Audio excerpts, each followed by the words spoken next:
घूम घूम टाइगाड़ा कस बछवा घूम, अच्छा से घूम। घर में कुछ सामान है कि नहीं तो खराता पता है। नहीं अतका काबर चिल्लावा था। मैं तो काम ले आवा था, काम ले।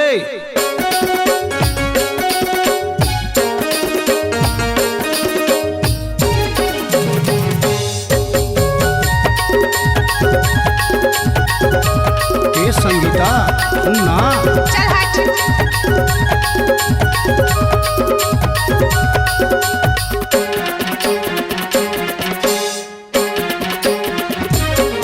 तोरे रोज के हर हर खट खट मोरे माथा मुड़ी फिराथे। अच्छा? तोर दांत पिसाई ला देख के वो मोला मोर डाली के सुताया थे। कैसे? तोरे रोज के हर हर खट खट मोरे माथा मुड़ी फिराथे।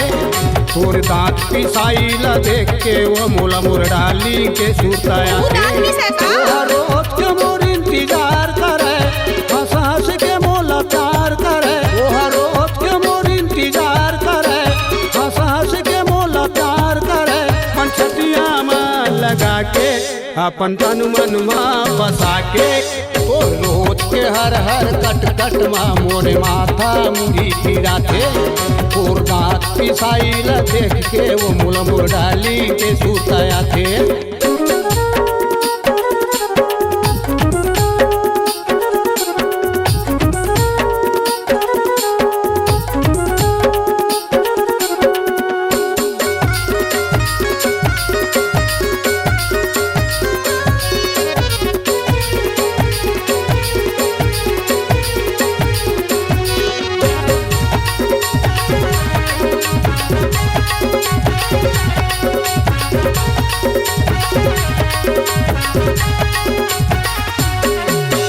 दिन भर कमा के आता मैं गोरी, तब बोले मुँह फूला था।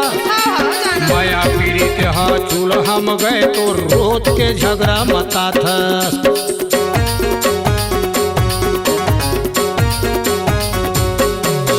दिन भर कमा के आता मैं गोरी, तब बोले मुँह फूला था।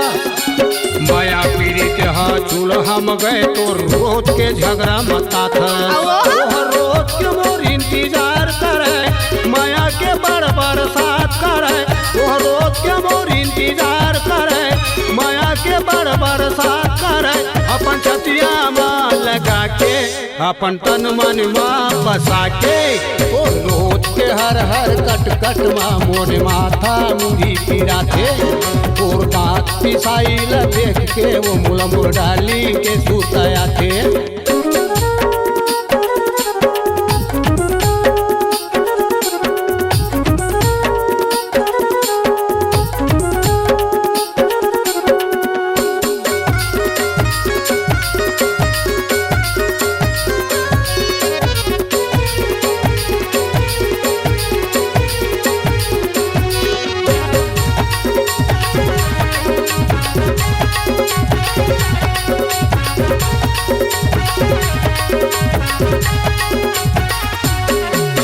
नवा नवा तय आए रहे सो 4 दिन मया दिखाए। ज्यादा नहीं होता। भाजी भाटा नून तेल मायड़ बड़ मोला फसाए। अब मैं नहीं फंसे हूँ।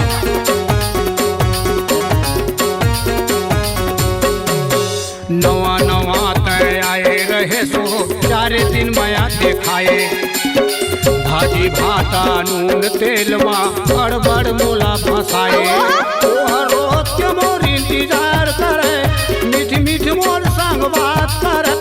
रोज के मोर इंतजार करे, मीठ मीठ मोर संग बात करे।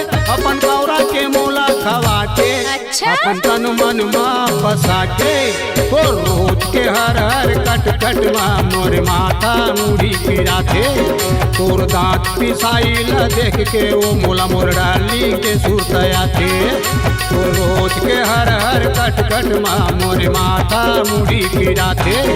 तोर दांत पिसाई ला देख के वो मोला मोर डाली के सुताया थे। मोर आइटम के सुताया थे। अच्छा? मोर जान के सुताया